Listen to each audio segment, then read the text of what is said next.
રાજકોટમાં વર્ષ 2007માં થયેલી ભાવેશ રાજપૂત નામના યુવાનની સનસનાટીભરી હત્યાના કેસમાં 19 વર્ષથી નાસ્તા ફરતા આરોપીને ક્રાઇમ બ્રાન્ચે ઝડપી પાડ્યો છે।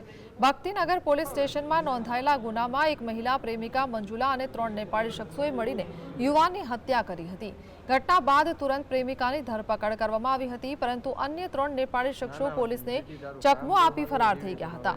લાંબા સમયની તપાસ અને સચોટ બાતમીના આધારે રાજકોટ ક્રાઇમ બ્રાન્ચે આખરે કિશન નેપાળી નામના આરોપીને મુંબઈથી દબોચી લીધો હતો। પોલીસની પ્રાથમિક પૂછપરછમાં સામે આવ્યું છે કે આરોપી છેલ્લા 2 દાયકાથી પોતાની ઓળખ છુપાવીને અલગ અલગ શહેરોમાં રહેતો હતો। જો કે આ કેસમાં હજુ પણ અન્ય 2 આરોપીઓ ફરાર છે, જેમને પકડવા માટે પોલીસે તપાસ તેજ કરી છે।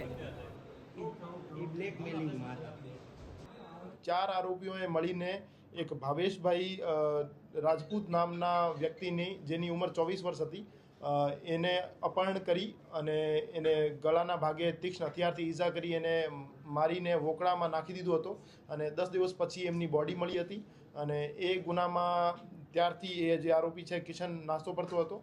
તો રાજકોટ શહેર ક્રાઇમ બ્રાન્ચ દ્વારા એને 19 વર્ષ પછી અટક કરી।